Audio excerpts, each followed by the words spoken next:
Je vous propose de réaliser une tarte alsacienne. Pour réaliser ce dessert, il va falloir réaliser deux étapes. La première, la réalisation de la pâte brisée.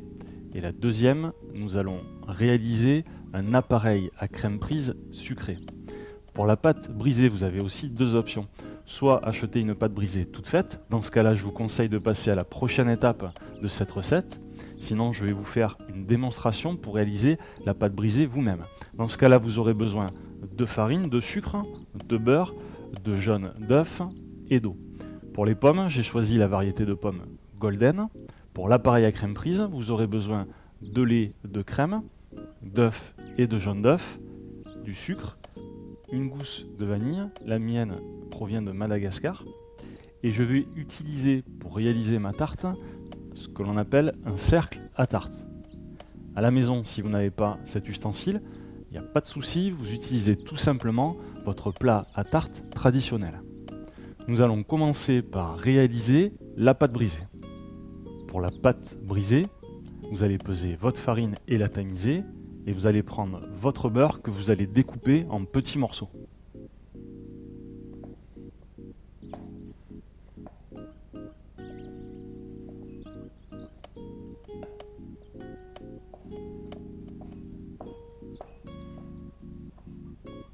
Donc vous mettez votre farine dans un récipient, vous ajoutez vos morceaux de beurre et nous allons maintenant intégrer le beurre à la farine.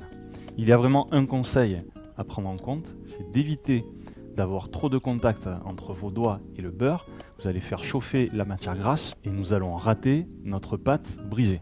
Je vous conseille de mettre de la farine sur vos morceaux de beurre. Et ensuite, vous prenez un petit morceau de beurre sur lequel vous avez mis de la farine, de façon à ce que vos doigts ne soient pas en contact direct avec le morceau de beurre. Et vous allez, petit à petit, vous avez vu, casser votre beurre en retrempant à chaque fois dans la farine pour éviter, maintenant, vous l'avez compris, qu'il y ait un contact direct avec vos doigts. Et vous réalisez cela avec tous les petits morceaux de beurre. Je vous remontre, un petit morceau de beurre. Je le coupe, je garde le même, je retrempe dans la farine, je le coupe, je retrempe.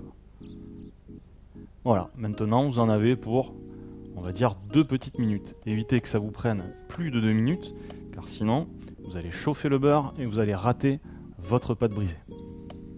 Une fois que vous avez en grande majorité intégré vos morceaux de beurre dans la farine, nous allons utiliser la technique que l'on appelle la technique par sablage.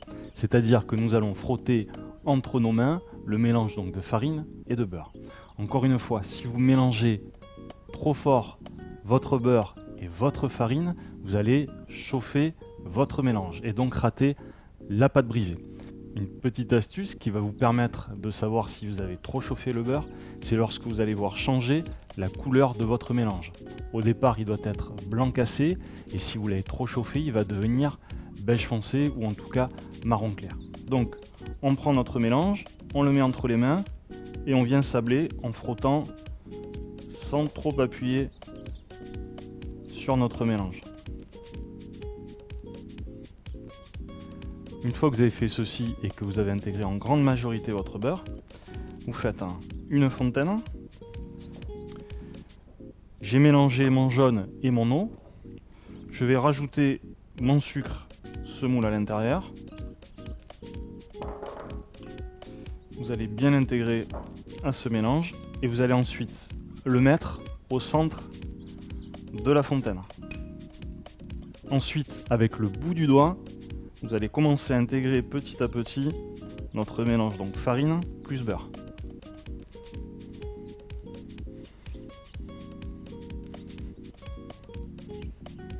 Vous pouvez bien évidemment à la maison, si vous avez un batteur mélangeur, réaliser cette opération avec le crochet.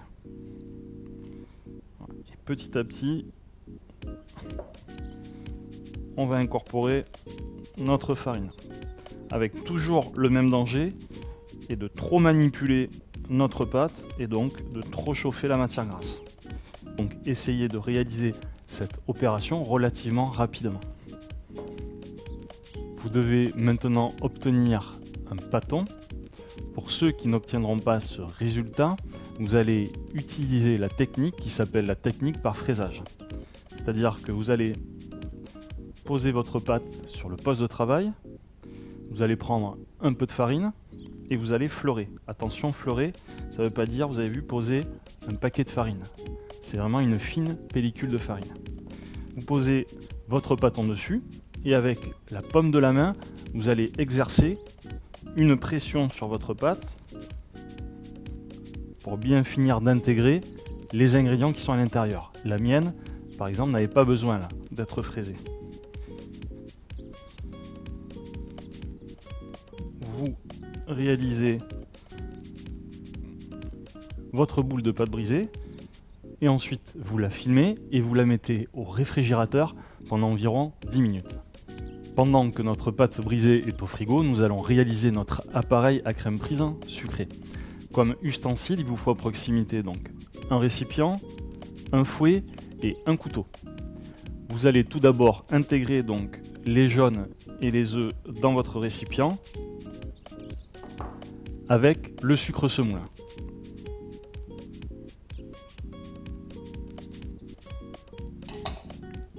Et vous allez fouetter dans un premier temps ces deux ingrédients.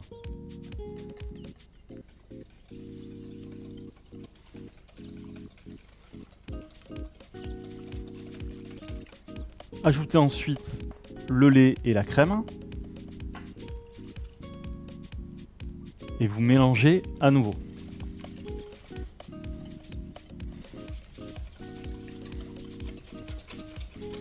Vous allez maintenant prendre votre gousse de vanille. Vous allez la couper en deux. Et vous allez récupérer les graines qu'il y a à l'intérieur de la vanille. Et vous allez l'incorporer dans votre préparation. Vous mélangez encore une fois. Et ensuite vous mettez un papier film sur le dessus et au frigo. Comme ça la gousse de vanille va diffuser son arôme à notre préparation. Allez, maintenant sortez votre pâte brisée du frigo et vous allez avoir besoin comme ustensile d'un cercle à tarte ou d'un plat à tarte et d'une plaque à pâtisserie ou d'une plaque qui va dans le four. Vous utiliserez aussi votre rouleau à pâtisserie et un couteau. Pour ceux qui utilisent un plat à tarte ou un cercle à tarte, vous allez beurrer l'intérieur. Prenez ensuite votre pâte brisée. On va fleurer avec la farine donc notre poste de travail. Et on va fleurer aussi sur le dessus de notre pâte et sur notre rouleau. De façon à éviter que notre pâte accroche sur le poste ou sur notre rouleau à pâtisserie. Nous allons abaisser la pâte, c'est-à-dire que nous allons l'aplatir de la dimension bien évidemment de notre cercle ou de votre plat à tarte. Je vous conseille dès le début, vous avez vu, de lever votre pâte et de vous apercevoir qu'il n'y a plus de farine. Donc vous venez absolument récupérer de la farine sur votre poste et rajouter de la farine sur le dessus de la pâte et sur le rouleau à pâtisserie. Vous avez vu, j'ai tourné ma pâte de façon à obtenir un diamètre identique.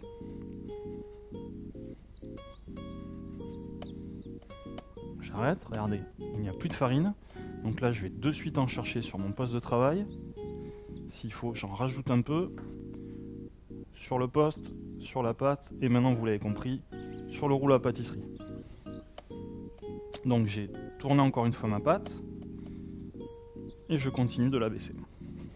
Essayez d'obtenir la même épaisseur de pâte sur tout le diamètre de celle-ci.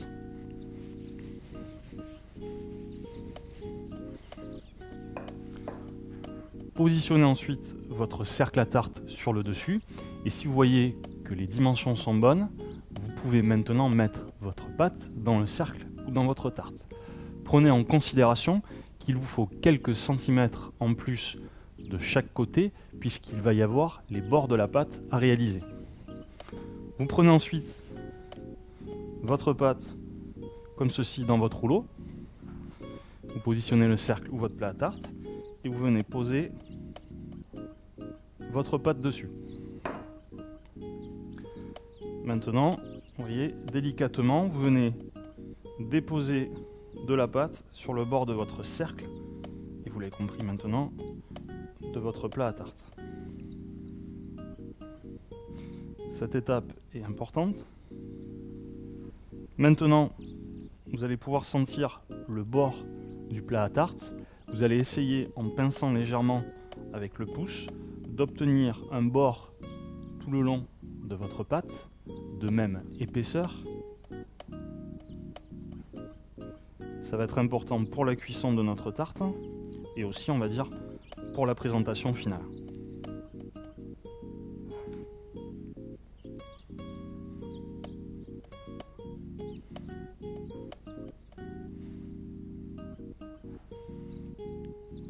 Ensuite, vous prenez votre rouleau à pâtisserie et vous venez exercer une pression sur le dessus,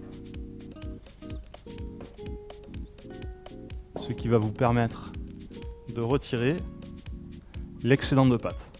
Relevez maintenant légèrement les bords.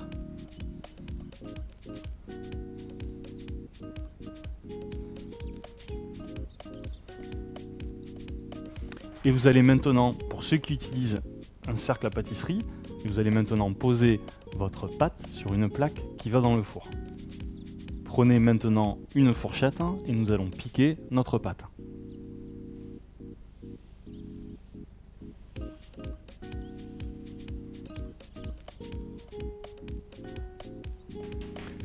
Maintenant, mettez votre pâte au réfrigérateur et préchauffez votre four à 200 degrés. Nous allons maintenant préparer nos pommes. Je les ai lavées, vidées et épluchées. Nous allons maintenant les tailler. Auparavant, une petite astuce ou un conseil, on jette souvent cette partie-là de la pomme, alors qu'il vous suffit d'enlever uniquement les pépins et de réaliser un coulis de pommes par exemple. C'est-à-dire vous mettez un peu de jus de citron, un peu de sucre glace et vous mixez. Ou sinon en amuse-bouche, vous taillez de fines tranches de ventrèche, donc de lard, que vous enroulez autour de votre pomme et vous les passez 30 secondes à la poêle. En amuse-bouche, ça fait un effet terrible. Prenez donc vos pommes, vous les coupez une première fois en deux et ensuite vous les coupez tout simplement en quartiers. Essayez bien évidemment d'avoir des tailles de pommes identiques pour que dans le four, la cuisson soit la même. Vous sortez maintenant votre pâte brisée, votre appareil à crème prise et vos pommes que nous venons de découper. Vous déposez dans un premier temps les quartiers de pommes sur votre pâte.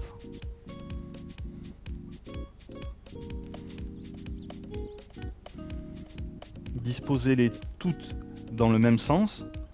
Moi je les ai mises dans ce sens-là et pas dans l'autre, de façon bien évidemment à ce que la présentation de votre plat soit plus jolie.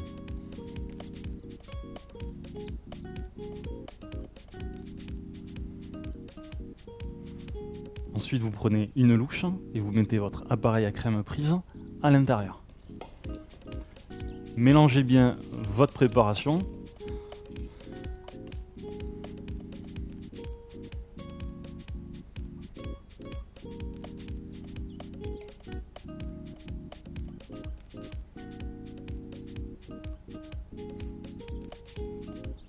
Et vous remplissez votre tarte aux 3/4 de la hauteur des bords de celle-ci.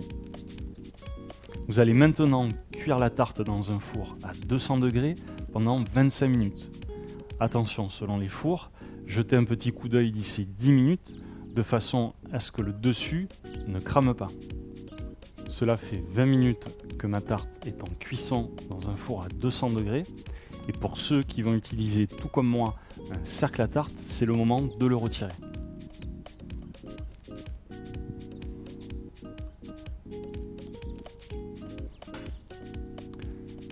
Cela va permettre au bord de la pâte de finir de cuire pendant 5 minutes à 200 degrés. Nous venons de réaliser notre tarte alsacienne. Vous pouvez dresser votre tarte alsacienne sur une assiette ou un plat.